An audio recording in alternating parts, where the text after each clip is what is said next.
Today we are having a very, very, very interesting guest, Secretary General of Thirdway Alliance Kenya, the party that brought the youth here to disrupt politics. Karibu sana. Time up. Time up. This is time up. Time up. Very controversial, very controversial. Yes. Yes. Tell us.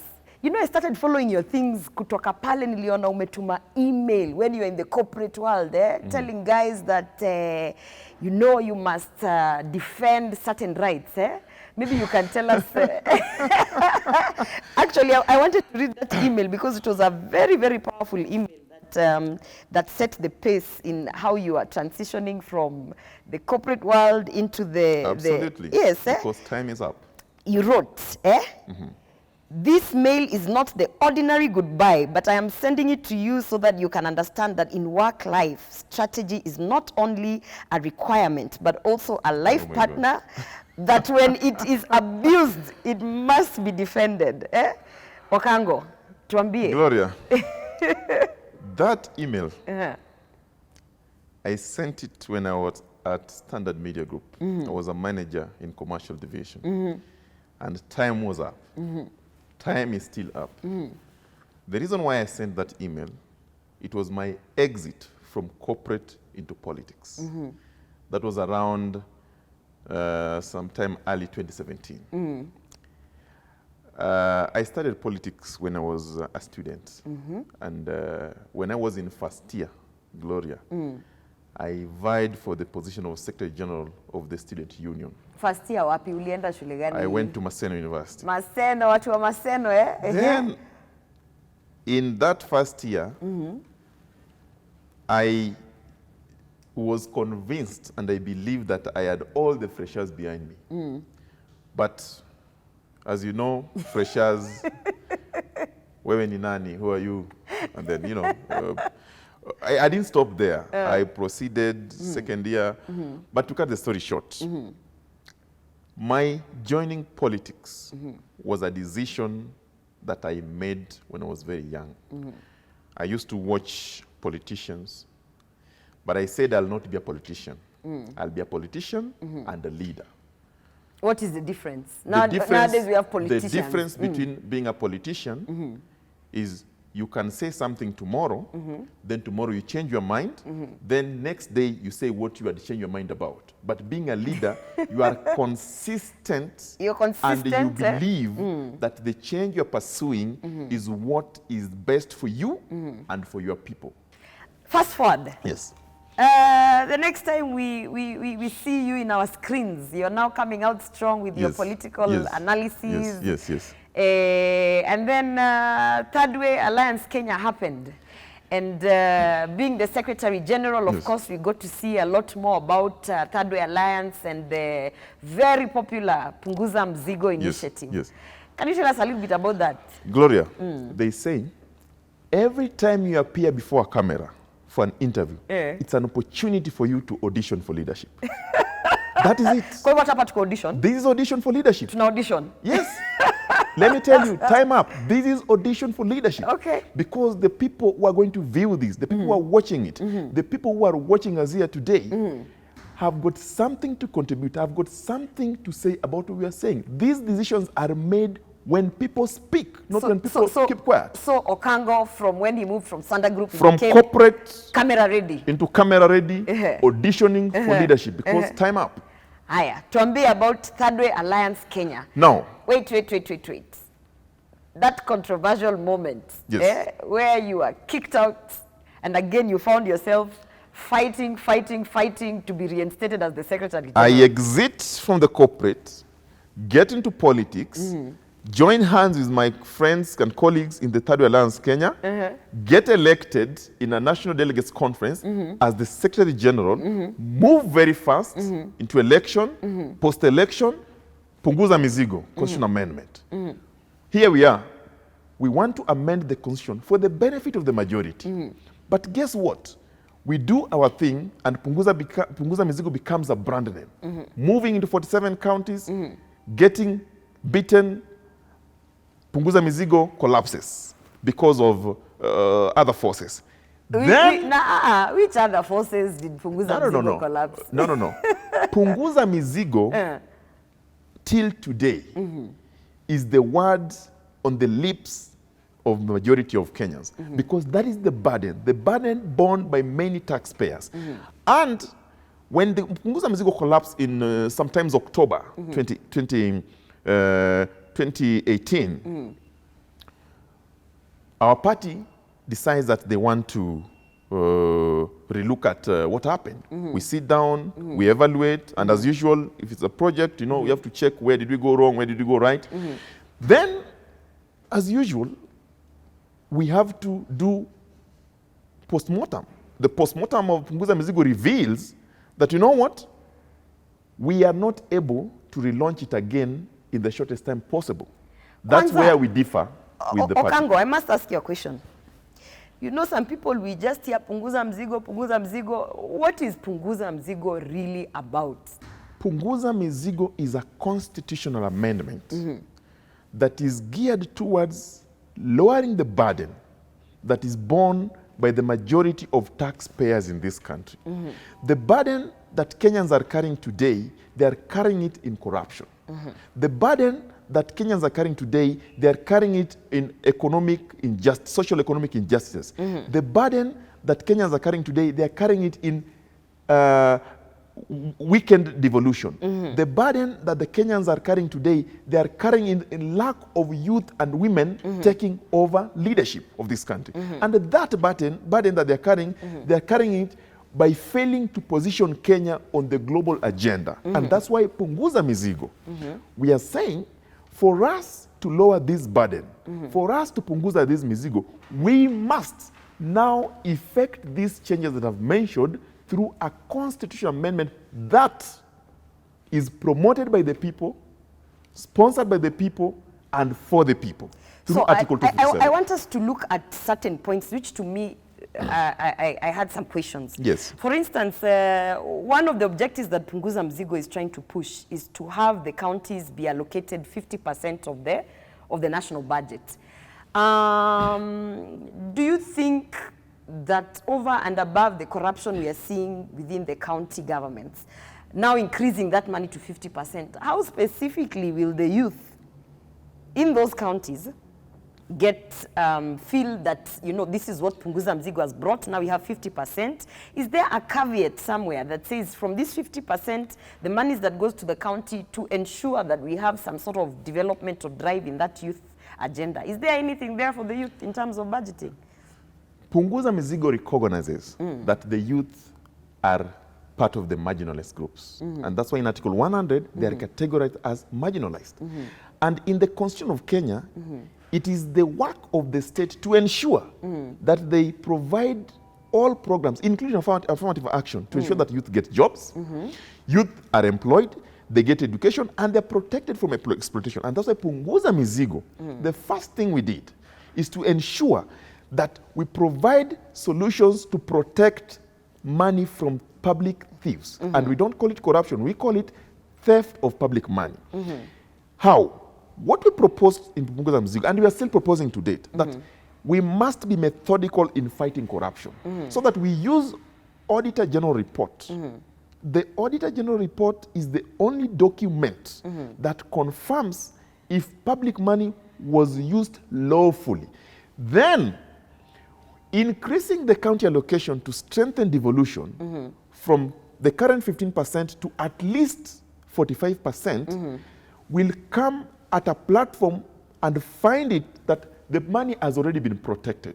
This position for deputy governor, don't you think it would be more interesting to actually empower it and then create some sort of caveat that it is either going to be used for gender parity or, for instance, having the youth inclusion by saying, hii tunataka tuwache ikuwe deputy governor, it's a position that exists, we empower it, and then we say we would like to encourage that we have leaders of 40 years and below.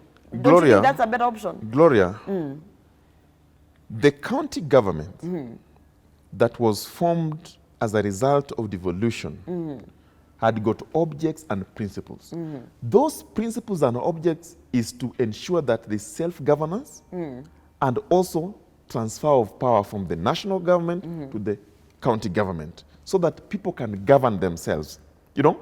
But if you look at what we have today, there is no clear role of the function of the a deputy governor. Yeah. In fact, a lot of them sit in the offices, they come in the morning, take tea and read newspapers. And that's why, Gloria, there's a conflict between the governor and the deputy governor. We have got 2 case studies. Nairobi, as we speak, this city, the great county of Nairobi, we don't have a deputy governor. So my question goes back to, instead of abolishing that whole position and saying the position of the deputy governor is does not have clear functions and mandates, instead of taking away positions, see, hapa tunafaitia youth agenda, and we are trying to Thirdway Alliance objective as a party is to take women and youth into government, into power, absolutely, and into government. Absolutely. So, don't you think it would be a better idea to actually maintain the position of the deputy governor, but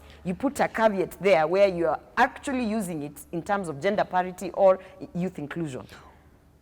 There are so many programs available, as the Constitution dictates, that will ensure that the youth are accommodated, including affirmative action, as I've said. But when you come into the county government and the devolution, it will be disastrous to make that position destined for young people, because there are only 47. What is going to happen to the over 30 million young people? All of them will not fit in that position. But we are saying we'd rather create an opportunity where we are going to give 30 million young people jobs than giving them appointments as tokens. And we are saying, when you devolve over 35% to the counties, then the money goes beyond the county headquarters. Then we create what is called ward development funds. That money now moves from the county headquarters to the ward level.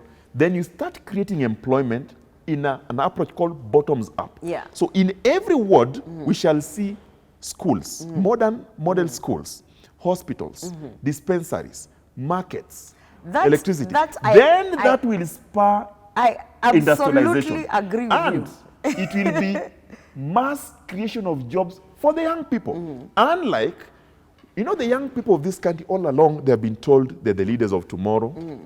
Then they said, we're the leaders of today. Today, we have changed and we are saying we're the leaders of now. But for us to be the leaders of now, Gloria, we must also take advantage of the situations that the country are in. One advantage that the young people must take today is the constitutional amendment. If you look at Punguza Mizigo, and I've seen some of the proposals also tabled by other proponents of constitutional amendment like BBI, they are saying that creation of employment by the young people will not just come as white-collar jobs. It will come as a result of industrialization. And we must take industrialization from the urban centers to the rural. Now that you have mentioned BBI, the hot topic, Yes. There is rumors that BBI is looking to merge with Punguza Mzigo because BBI as a brand has imedidimia, imesambaratika. It is not a lovable brand. It has been misunderstood. So now they are looking for a brand that is more acceptable, and they are looking at Punguza Mzigo as a brand that they can use to push the BBI agenda. Is that so? I'm not aware about that. I've not heard it. But I'll tell you something, Gloria. Constitutional amendments are done for the people of Kenya. Any attempt to amend the constitution must be for the people of Kenya. So Punguza Mizigo has attempted and is attempting to amend the constitution through Article 257. That is the law. BBI, the report has not come out. When the report comes out, then we shall talk about it. But the constitutional amendment about Punguza Mizigo, people have been having it there. But I'll tell you, for us as a party, we believe that for us to amend the constitution, if President Kenyatta today says that, President Kenyatta and Raila Odinga says that, we have seen the benefit of Punguza Mizigo. We have seen the benefit of those proposals. We have seen a better way of ensuring that this country lowers this burden that majority of Kenyans are carrying. and the Punguza Mizigo is the process. Why would Kenyans disagree? I have read Punguza Mzigo proposals in detail, and there's a part where you're pushing that we lower the cost of elections in terms of digitizing a lot of the activities within the Electoral Commission, within IEBC. Absolutely. And the reason I was a bit keen on that is anytime you hear digitizing any kind of thing, for me those are opportunities for the youth to participate more, either in policy or even in the actual activities. Maybe do you think that's where you differ with BBI? Because BBI, the opinion on how we go about IEBC and that whole system is that we kind of politicize it and have representatives from political parties. Punguza Mizigo, as I said, is developed on the concept that there's a lot of burden that Kenyans are carrying. One of the burdens that Kenyans are carrying in this country is the burden of election. In the last election, we used ballot papers that were procured from a desert country that do not grow trees. In the last election, we used systems that were procured from a country that do not use them. And that is money that went into that economy. But today, just a case in place with the COVID-19 that affected us, you saw how people are conducting online meetings. A board meeting that ordinarily takes 1 hour or 3 hours would take 30 minutes. Time, because time is up. Number two, church you can attend from home. Meetings you can attend from home. Elections are a one-day event that is costing this country millions because you have to tender, you have to procure ballot boxes. So you're saying elections can be attended at home? Elections can be done at home. In fact, if you ask me, there is nothing that is stopping Kenya from conducting election from a mobile device if that system is waterproof and type. Now, talking about systems, I want to hear your take on this narrative. There's a narrative out here about systems, dynasties, hustlers, safaras, deep state. Na unajua hiyo kitu inashika kwa sababu youth saizi ndio wanatagetiwa. What do you have to say about that? Gloria. Do you believe there's a system? There's nothing. There's nothing like a deep state. There's nothing like a shallow state. There's nothing like a hustler. There's nothing like a dynasty. In this country, Gloria, there are only two groups of people. The haves and the have-nots. Yeah. And some of the people that would be perceived to be hustlers in quotes are the haves. Some of the people that would be perceived to be dynasties are the have-nots. Yeah. Yes. If you say that we must now go into a narrative that is pitting those who are considered dynasty and hustlers, where do we fall, like some of us? Because, you see... I was actually going to ask where do you... we fall? No, I was going to ask you this question. Because as young people, we believe that we are one tribe as young people.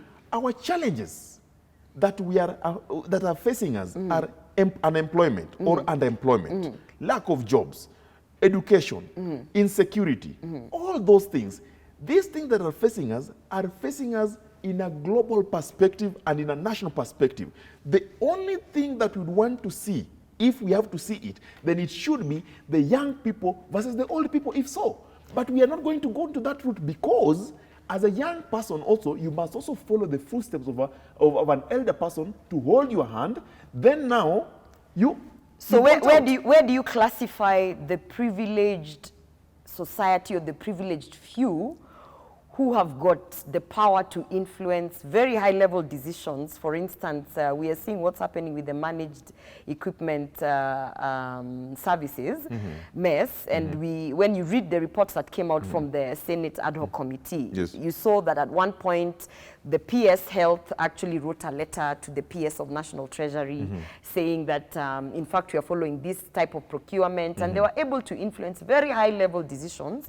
Not only that, they are also able to control what you would call an economy of the very elite, those who deal business with government. Where do you classify those people? Are they not deep state? Are they not the system? Or are they just... Gloria, systems are put in place to ensure that the people of Kenya benefit from those processes. If you put a system in place that gags the people of Kenya, that undermines the people of Kenya, then it is not a system that is worth talking about. Okay. And therefore, the only system I know is the systems that have put the Constitution of Kenya in place, systems that have put structures, systems that have put departmental of government. New age politics, disruption. The youth bringing disruption into politics. Tell me about that. Gloria, political parties are governed by 3 documents. Constitution of Kenya, Political Parties Act, and the Party Constitution and Rules. But this tendency in Kenya, where political parties are owned by individuals, and they call themselves the owners of the party, I don't know what, the young people are not ready to be owned. The young people are ready to own the leadership. And that's why you see young people are going after any individual who asserts authority in the party by owning it instead of working with others. So are you referring to your former party leader? No, not at all. I'm just saying, I'm absolutely clear in my mind.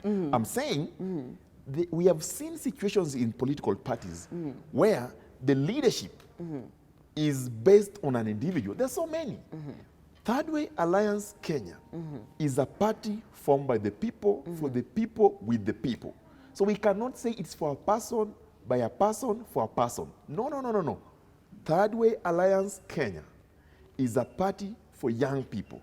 And when you have young people, you must give them legroom. You must give them space. You must give them a ear. You must give them your eyes. You must give them your mind so that they execute the agenda of taking women and youth into government, ending socioeconomic injustices, and fighting theft of public money, and also taking Kenya to the global platform where it's supposed to be.